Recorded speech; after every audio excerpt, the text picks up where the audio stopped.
저는 평범하고 착한 남편하고 28살에 결혼해서 두 딸 낳고 아동복 가게를 하면서 하루하루를 치열하게 열심히 살던 그냥 보통 엄마였습니다.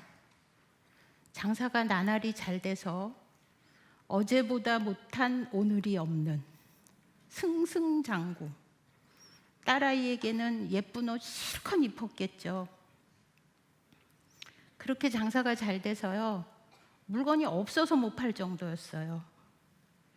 그래서 제가 직접 브랜드를 만들고 제조, 생산까지 하면서 매장을 몇 개씩 늘렸어요. 마트에도 진출하고요, 온라인 쇼핑몰에도 진출하면서 물량이 부족해요. 옷이 없어서 못 팔 정도예요. 그래서 해외 생산까지 하게 됐어요. 근데 이게 한 시즌 봉제 불량이 터지고 그 다음에 결제 대금을 사기를 당하고 저는 딸아이 돌반지까지 내다 팔면서 버텼어요. 근데 결국은 경찰서로, 법원으로 피고도 되고 원고도 되는 기막힌 처지가 됐습니다. 법원에서 만난 어떤 분이 저한테 재판이 언제 끝나는지 아냐고 물어보시더라고요. 여러분 아세요? 재판 언제 끝나는지? 재판. 재물이 끝나야 판결이 난다. 정말 너무 억울하고 힘들고 아이들만 아니면 그냥 죽고 싶었어요. 힘들여 장만한 제 첫 집에서 형편없는 월세방으로 이사하고 가정도 애들도 돌보지 못하고 소송에 쫓기다가 지쳐서 돌아왔는데 어느 날 저녁에 문 앞에 10kg짜리 쌀 한 포대가 있는 거예요. 교회 전도사님이 두고 가셨더라고요. 쌀이 밥이잖아요. 아, 나 거지 됐구나. 그럼 내 딸들은 그냥 거지 새끼죠. 그 순간 정신이 번쩍 들었어요. 그래도 3대째 내려온 기독교 가문에서 모태신앙으로 태어났고 신방 자주 오시는 한경직 목사님 무릎에 앉아서 컸어요. 근데 은혜도 모르고 교회를 그냥 학교처럼 다녀서. 근데 저는 그때 더는 내 힘으로 안 된다. 심판은 하나님께 맡기자. 매일 눈만 뜨면 경찰서로, 법원으로 그렇게 향하던 발걸음을 하루아침에 끊고 소송도 접었습니다. 그리고 저는 집안에 남아있던 단돈 30만 원 이거 들고 벼룩신문에서 본 리아카를 사러 동서울 터미널로 갔어요. 막상 신촌에 왔는데 겁부터 나서 저는 인적도 드문 한적한 길거리에다 리아카를 내렸어요. 당시에 저 같은 불법 노점상한테 제일 무서운 사람이 누구였을까요? 그렇죠? 단속반 공무원? 깡패? 용역? 땡, 아닙니다. 같은 노점상입니다. 자기들 밥그릇이 줄어들 걸 염려하는 같은 노점상들이 단속반보다 먼저 찾아와서요, 때려 부시고 행패 부립니다. 근데 나중에 들어보니까 제가 리아카를 내린 자리는 장사가 전혀 안 되는 곳이라 그냥 뒀대요. 며칠 하다가 그냥 제 풀에 접고 갈 거라고. 어차피 그 자리에 몇 명이 그랬대요. 근데 장사 미천이 없잖아요. 저 아까 30만 원 다 썼잖아요. 무슨 장사를 해야 할지도 모르는 거예요. 쪼그리고 앉아 있는데 지나가던 어떤 분이 찬바람 불면 붕어빵 장사야.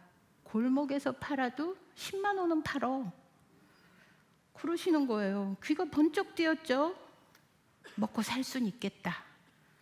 수소문 해보니까 붕어빵은 여러분 아시다시피 겨울 한철 장사예요. 그래서 재료를 쓰는 조건으로 붕어빵 기계를 그냥 빌려준다더라고요.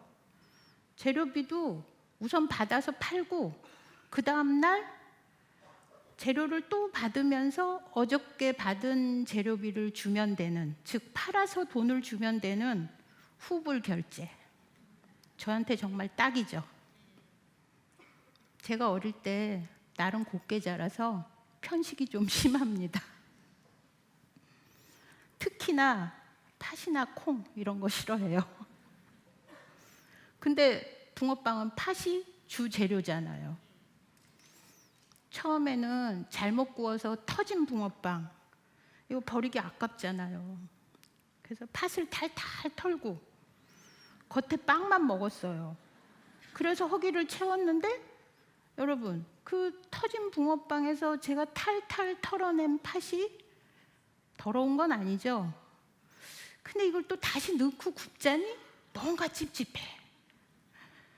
그런데다 저는 붕어빵 만드는 실력이 점점 늘어서 이젠 터진 붕어빵이 안 나와요. 그럼 뭐 먹어요? 그냥 팥 없는 반죽만으로 맨빵을 구워서 먹었죠. 맛이 있었겠어요? 아무 맛도 없어요. 근데 그날 제가 아침에 밥 대신 고구마를 삶아갔어요. 근데 이게 차디차게 식었겠죠. 길에서 먹기에는 너무 차가워서 요거를 조금 뜯어서 붕어빵 안에 넣었어요. 근데 붕어빵 사러 온 학생들이 아줌마 뭐 먹어요? 붕어빵 다 시커먼데 저는 노란 걸 먹으니까 괜히 뜨끔하잖아요.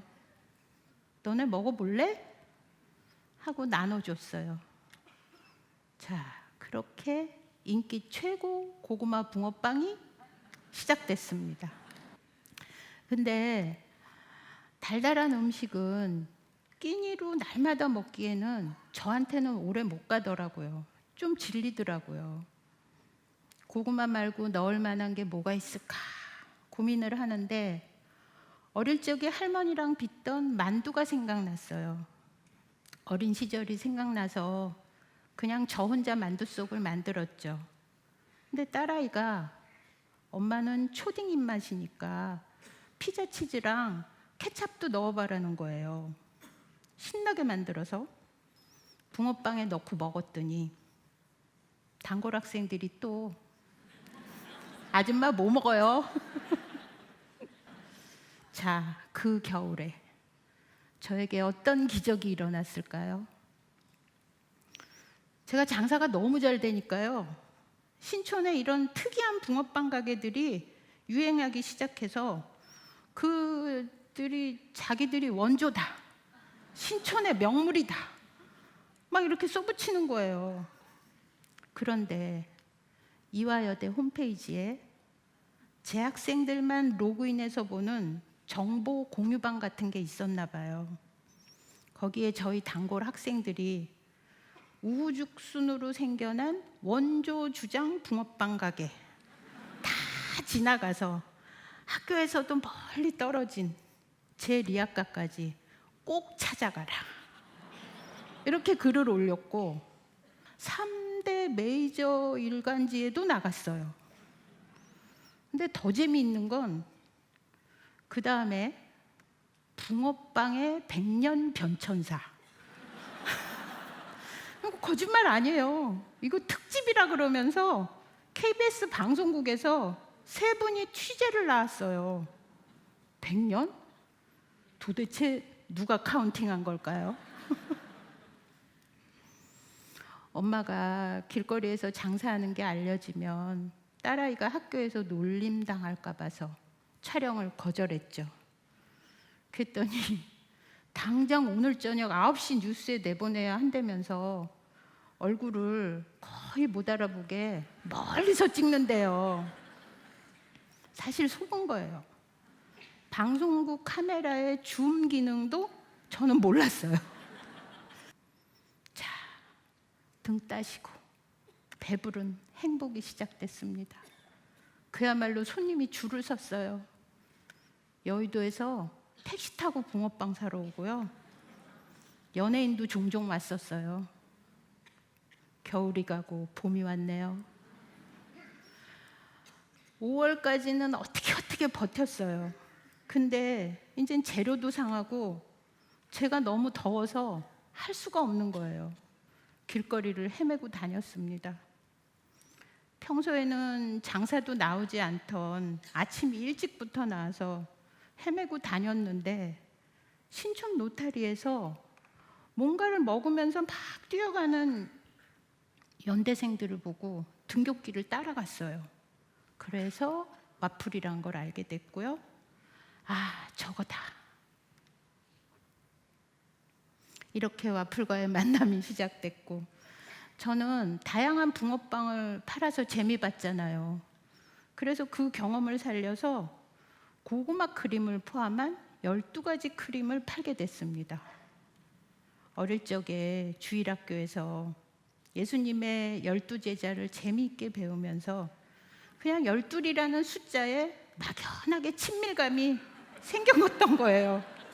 왠지 잘 될 것 같다.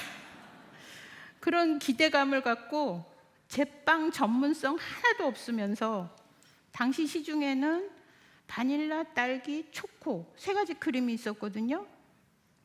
근데 거기다 9가지 크림을 제가 더 만든 거예요.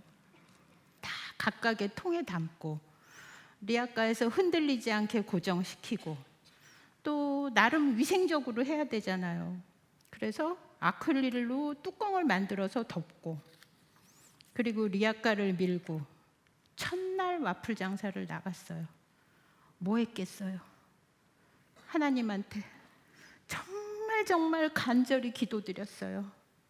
더도 말고 하루에 10kg짜리 와플 믹스 한 포대만 팔게 해달라고. 그럼 우리 4식구가 4계절을 다 먹고 살 수 있으니까. 어떻게 됐을까요? 붕어빵을 사 먹던 단골 학생들한테 시식을 해가면서 저는 첫날 한 포대를 다 팔았습니다. 감사합니다. 자, 이제 여기서 노점 얘기는 그만 접고 이제 저의 가족과 교회 이야기를 하겠습니다. 어느새 50이 다 돼가는데 아동복 사업은 완전히 망했잖아요. 처음에 월세 50만 원짜리 방 2개짜리 서울 변두리 아파트로 이사 갔어요. 채권자들이 딸아이 학교까지 찾아가는 바람에 여기서 이름 대면 다 아는 명문 고등학교를 다니던 저희 딸이 고등학교 2학년 때 자퇴를 했습니다. 이것도 모녀의 운명 같아요. 근데 그 애가 그 무렵에 우연히 친구를 따라서 교회를 갔더라고요. 저는 몰랐어요. 근데 하루는 제가 자다가 새벽에 깼는데 애가 옆에 없는 거예요. 깜짝 놀라서 여기저기 찾아봤죠. 근데 조그만 베란다에 혼자 방석을 깔고 무릎을 꿇고 앉아 있는 거예요. 너 뭐하니? 혼자 기도를 드린대요. 엄마, 새벽 예배가 너무 가고 싶은데 버스는 안 다니는 시간이고 택시는 못 타잖아. 하루 가서 되는 게 아니잖아요. 안고 엉엉 울었어요. 이사 가자. 너 지금 다니는 교회 옆으로 이사 가자. 보증금 겨우 500만 원으로 교회가 있는 용산에다 방을 얻재니 오래된 단독주택에 아주 작고 형편없는 방 2개 겨우 얻었어요. 자, 다음 날부터 딸애가 바로 새벽 예배를 가는데 안 따라갈 수가 없는 거예요. 아직 밖이 깜깜한데 새벽 5시 17살짜리 어린 딸이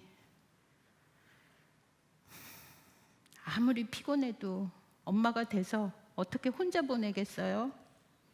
믿음도 없으면서 그냥 보호자라고 한 달 넘게 따라다녔는데 하루는 딸이 주보를 들고 오더니 엄마 어떤 안수 집사님이 특별 감사원금 1,000만 원을 드렸어.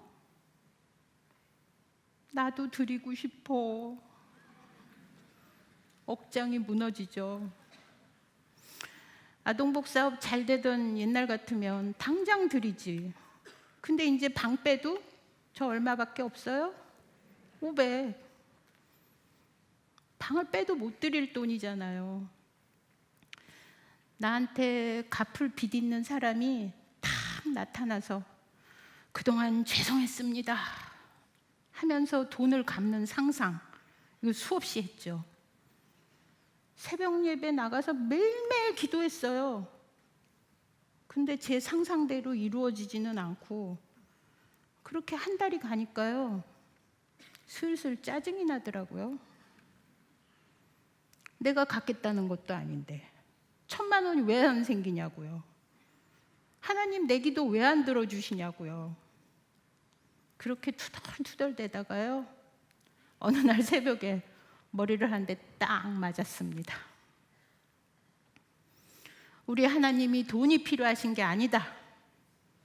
중심을 보시는 거다. 1,000만 원이 별거냐? 10,000원짜리 지폐 1,000장이면 1,000만 원이다. 지금 단돈 10,000원도 없니? 저 뛸 듯이 기뻤습니다.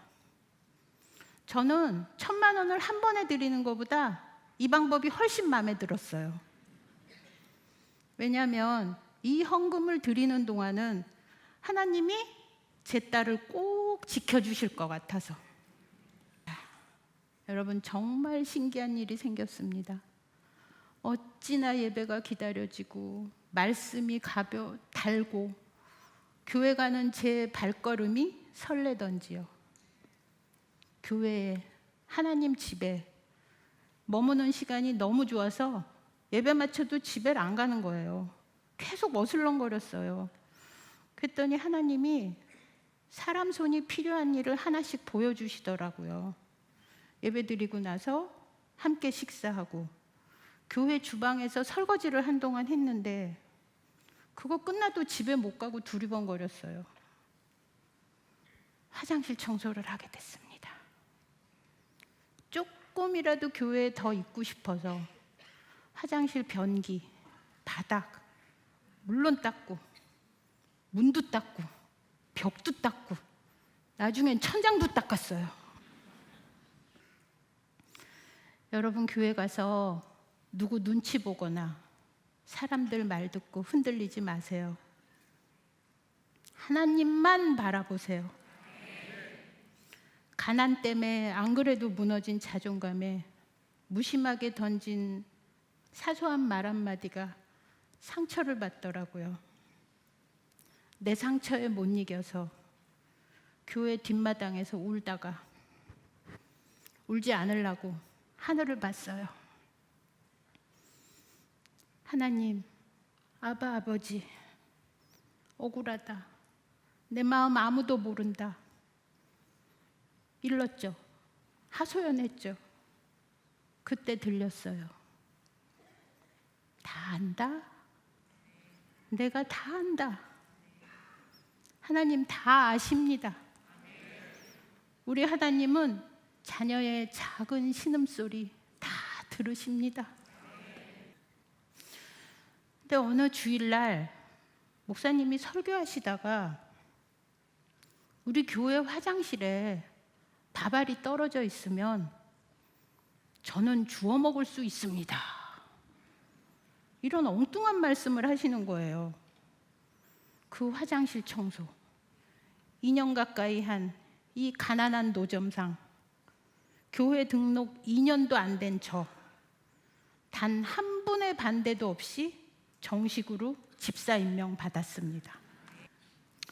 저 쫄딱 망한 거 보지 않고 아동복 사업이 잘 나갈 때 그때 돌아가셔서 다행이라고 생각했던 저희 할머니, 외할머니, 친정엄마, 천국에서 보신다면 저것이 이제야 제대로 산다 이러면서 얼마나 좋아하실까 그런 생각이 들더라고요.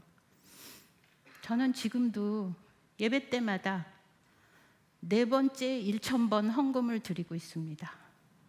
물론 지금은 1만 원 아니죠. 여러분 상상에 맡기겠습니다.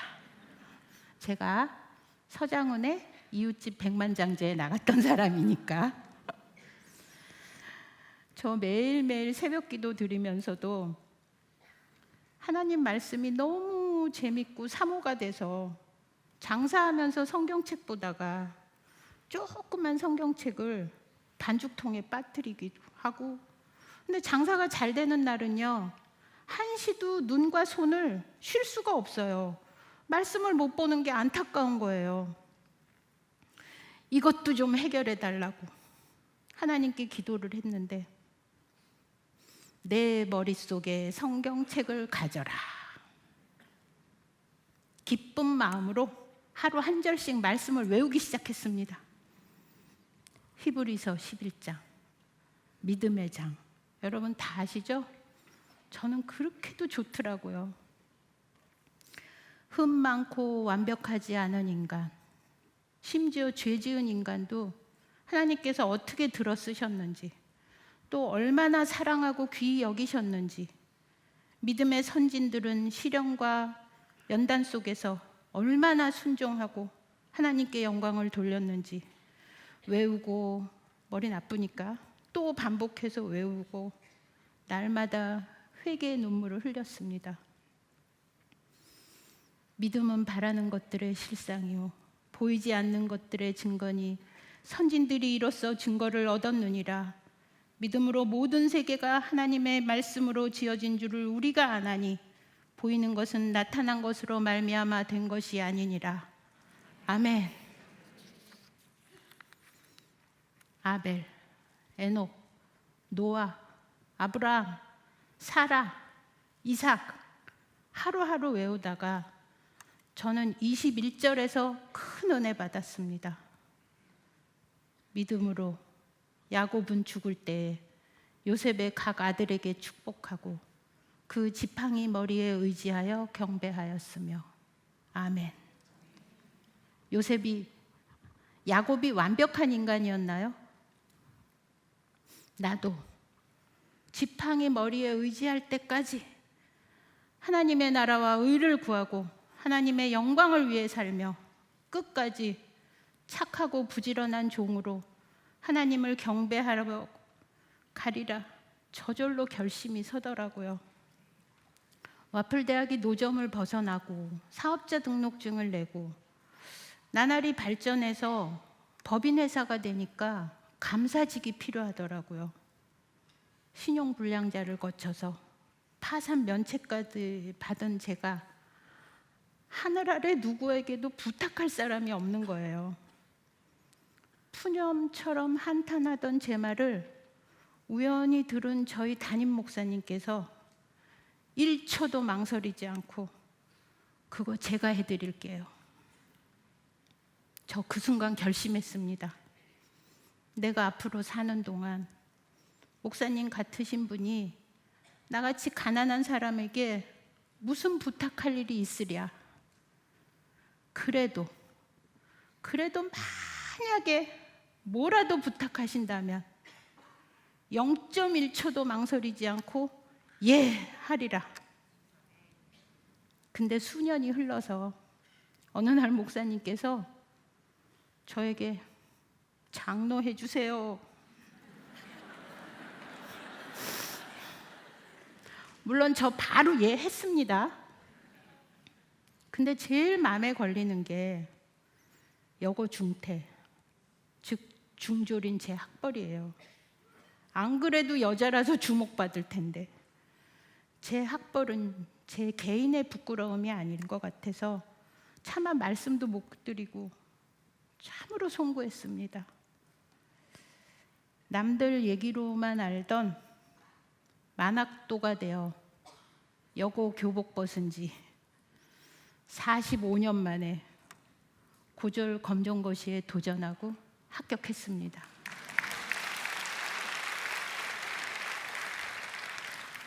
아무리 작고 작은 발걸음도 선하게 인도하시는 하나님 덕분에 지금 저는 경영학도 공부하고 있습니다. 그래서 저는 오늘도 하나님께 지혜만을 구하며 듣는 자의 마음을 주시길 기도드립니다. 저 돈 많이 벌게 해달라는 기도 맹세코 단 한 번도 안 했습니다. 그냥 그건 저절로 되더라고요. 잘 된다고 입소문이 나니까 처음에는 저보다 더 어려운 처지의 분들이 한 분 한 분 찾아오셨어요. 저는 제가 세상에서 제일 비참한 줄 알았는데 말이에요. 절 처음 찾아온 40대 남자분은 휠체어 타는 어린 딸이 있다면서 사기를 당해서 어떻게 살 수가 없다고 한강으로 뛰어들 생각이라는 거예요. 제가 손을 안 내밀면, 자기 손 안 잡아주면 죽어버리겠다고 하는 거예요. 나도 저랬는데 정말 죽어버릴 것 같아서 그 심정 아니까 정말로 한강에 뛰어들어서 뉴스에 나오면 저는 알잖아요. 나 때문에 죽었구나. 결국 재료도 나눠주고 노하우도 알려주고 제 장사는 덮어놓고 직접 가서 장사도 함께 해주고 그랬습니다. 왜냐고요? 여자보다 남자가 약해요. 비만 오면 장사 안 하려고 그래요. 비만 오면 제가 쫓아가서 같이 리아카 끌어내서 비가 와도 장사해야 된다 이놈의 자식아. 왜? 넌 아빠잖아. 넌 총각이 아니잖아. 주변에서 저보고 바보냐고 하더라고요. 하지만 이미 하나님의 은혜와 사랑을 받아본 저에게는 전혀 망설일 일도 아니고 그저 기뻤어요. 하나님을 만나고 나서는 돌부리에 걸려 넘어져도 돈을 줍고 일어났습니다. 지갑에 돈이 없는데 가난한 자가 아니고 세상을 다 가진 하나님의 자녀라는 기쁨으로 뛰어다녔습니다. 와플 장사라도 해보겠다며 찾아오는 사람들과 상담을 시작하면요, 장사 미천이 얼마 있냐 이런 현실적인 걸 물어봐야 되는데 저마다 가슴 아린 사연이 있어서 먼저 부둥켜 안고 울다 어떻게든 장사를 시작하도록 만들었어요. 근데 번번이 속고 이용당한 적도 많았습니다. 나중에 알고 보니까 저보다 어려운 사람이 아니고 집도 있고 저보다 훨씬 형편이 좋은 분도 있더라고요. 하지만 다 괜찮았습니다. 하나님의 자녀된 저는 아버지 아시죠? 그래, 내가 다 안다. 그 음성이면 충분히 행복했습니다. 충분히 좋겠습니다. 교회는 용산인데 점점 사업 공간이 부족해져서 저렴한 임대료를 찾아서 회사가 강북구로 옮겨가고 30분의 새벽 예배를 드리려고 왕복 2시간 버스를 타고 다녀와서 출근을 했는데 안 피곤한 거예요. 그렇게 멈추지 않고 10여 년을 흘러서 가맹점이 60개 정도가 됐습니다. 근데 저는 한 가지 기도만 했어요. 다시 교회 옆으로 이사 가게 해달라고. 용산으로.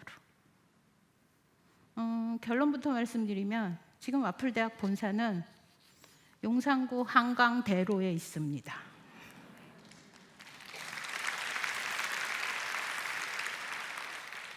하나의 가맹점이 첫 영업을 시작하는 날, 소위 말하는 개업날, 저도 벅차죠. 그래서 꼭 그 현장에 갑니다. 믿음을 가진 분들이 창업을 하면 개업 예배를 드립니다. 근데 불쑥불쑥 갑자기 저한테 기도를 하래요. 준비도 없는데. 기도했습니다. 짧고 간단하게. 하나님, 부디 이 가게에서 11조 100만 원 하게 해주세요. 11조 100만 원? 그럼 수입이 얼마예요? 보통 10평도 안 되는, 그것도 소위 B급 상권에서 제가 참 간 큰 기도했죠. 한 달 수입이 1,000만 원이 되길 바라고 꿈꿨을 때 저는 먼저 100만 원 11조 드렸습니다. 언제고 반드시 그런 날이 오게 해주실 거라고 굳게 믿었으니까요. 돈으로 해결되는 고민은 고민이 아니라는 말이 있어요. 그래도 기본적으로 돈은 얼마나 많은 가정과 인생에 안정과 화합을 주는 최소한의 치료제 맞죠? 근데 저의 경우에는 헌신의 기쁨부터 믿음의 시작이라고 믿었어요. 되돌아보면 어려움은 늘 있었습니다. 근데 하나님과 함께 견디지 못할 시련은 없었고, 그 시련을 딛고 일어서면 연단 받은 만큼 사업은 또 버텨냈습니다. 직원들 급여 먼저 이체해주고, 같은 날 나도 내 급여를 가져갈 수 있기를. 그래서 11조를 다박다박 제 날짜에 내보는 거, 그 시절 저의 간절한 기도였어요. 그렇게 월 매출 단 1억이 꿈이었던 사업이 코로나 2년을 넘기면서 어느새 월 급여가 1억이 나가는 회사가 됐습니다.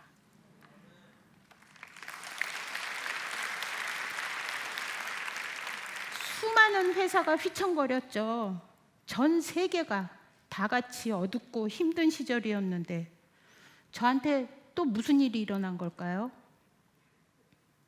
한 달에 겨우 1개 정도 가맹점을 오픈하면서 거북이처럼 천천히, 그러나 포기를 모르며 꾸준히 해오던 와플 사업은 주 고객층이던 학생들이 코로나로 인해 등교를 못하면서 엄카, 못 알아듣시는 분, 엄마 카드, 네, 엄카로 집에서 배달을 시키는 상황이 됐어요.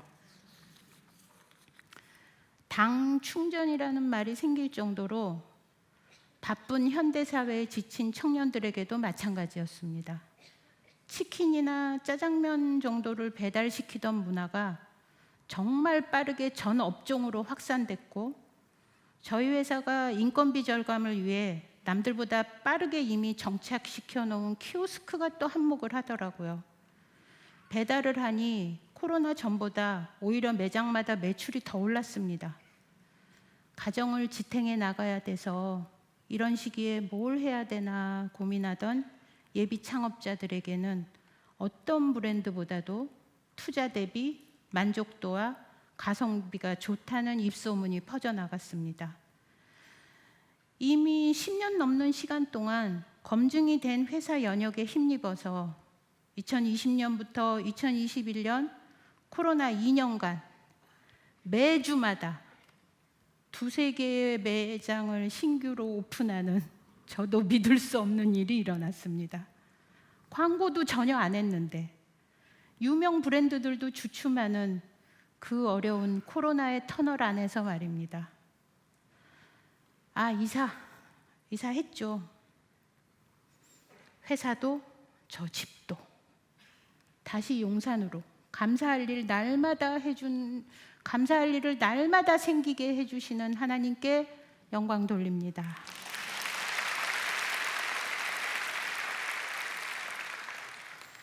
회사가 연매출 100억이 넘어가니까요, 무엇보다 기뻤던 건 주저없이 하나님께 헌신하며 하나님이 기뻐하실 선한 일을 할 수 있는 거였습니다. 자신이 전역한 군부대를 다시 찾아가서 후배 장병들에게 와플을 먹여주고 싶다는 한 청년 사장님이 혼자 못 가겠다고 손을 내밀었어요. 저희 회사 신우회 회원 직원들 10명 정도가 전방부대로 함께 갔고요.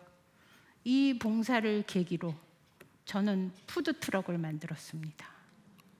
이때 가서 너무 고생했대요. 천막 치고 재료들 내리고 기계 내리고 다시 싣고 오느라고 너무 고생했다 그래서 깔끔하게 1억 들여서 푸드트럭 만들었습니다.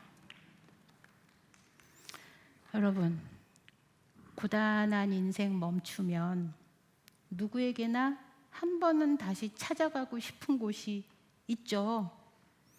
와플대학과 함께하는 분이라면 그곳이 떠나온 고향이든 모교이든 전 직장이든 저희는 함께 갈 준비 다 됐습니다. 지난 5월 스승의 날에요. 제자들한테 간식을 주고 싶다는 부산의 한 중학교 선생님들이 선생님이 쏜다. 참 선생님들 세련되셨죠? 촌지 받던 시절은 어디로 가고 이젠 선생님이 제자들한테 쏜다. 그걸 하고 싶다 그래서 저희 푸드트럭 그 학교로 갔다 왔습니다. 다음 사진 보여주세요.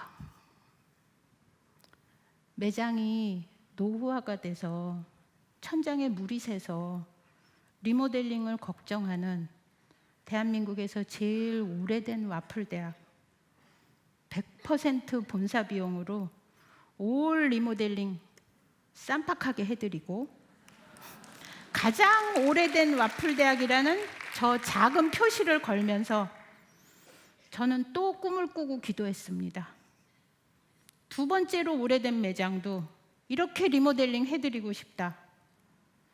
1년 후에 오픈한 지 10년 되는 두 번째로 오래된 매장을 리모델링 해드렸고 저는 다시 또 꿈을 꾸고 기도드렸습니다. 지나온 10년에 더해 앞으로 10년 더 운영하시고 일생을 와플대학 한 브랜드만 하시는 사장님 생기게 해달라고요. 이 기도 이루어질까요? 다음 사진. 작년에 우리나라에서 제일 큰 와플 가게 이렇게 4층 통건물에 저는 하나님과 함께 와플대학 간판 걸었습니다. 여기서 일일 와플 클래스도 운영하는데 어린아이들, 가족들, 커플들이 전국에서 오다 보니까 와플의 성지라는 말도 듣고 있습니다. 고객들 입에서 순수하게 시작된 대학 중의 대학은 와플대학. 이 별칭 너무 감사합니다. 제가 올해도 여러 명의 인간 천사를 만나서 이제 한 달 후에 미국 라스베가스에 와플대학 직영점 오픈합니다.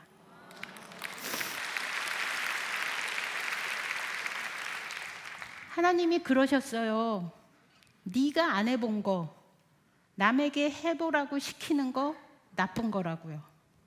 그래서 해외 1호점을 저희는 직영으로 엽니다. 반대하는 사람 많았어요. 불과 6개월 전에 저 혼자 난생 처음 미국행 비행기를 타고 라스베가스 공항에 내려서 I don't know English. 근데 하나님이 저한테 속삭이셨어요. 땅 끝까지라도 함께 가주마. 너를 사랑한다. 네, 아버지. 그걸 팔아서 무슨 돈이 되냐고 상가를 계약하면 무시를 당했었던 저의 작은 와플입니다.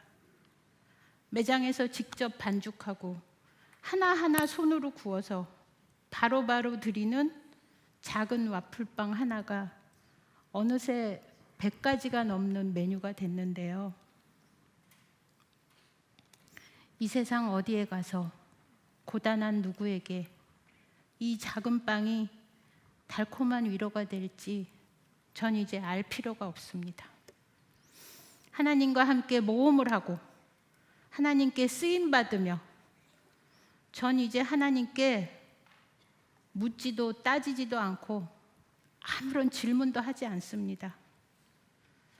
벽을 만날 때마다 함께 기어 올라 주시고 함께 뛰어넘어 주시고 안 되면 부시고라도 같이 나갈 동역자, 인간 천사를 셀 수도 없이 보내주신 나의 하나님, 아바 아버지.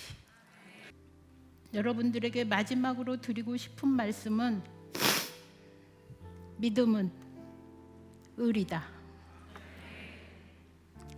헛되고 헛된 세상에 미련 갖지 말고 하나님 성령님 배신하지 말고 의리를 지키세요. 평생이요.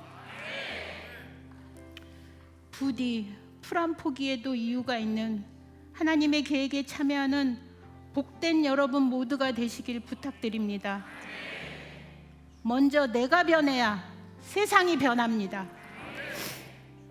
전 오늘 계속 하루만 사는 사람으로 아무 계획 없이 비우고 살면서 언제든지 하나님의 계획 안에서 착하고 부지런한 종으로 살다가 야곱처럼 지팡이 머리에 의지하여 하나님께 영광 돌리며 저 천성 가기를 소망합니다. 아바 아버지, 저 오늘 스케줄 없습니다. 저 쓰세요. 저요. 기도드리고 마치겠습니다. 하나님, 우리는 어리석고 어리석으며 또 어리석나이다.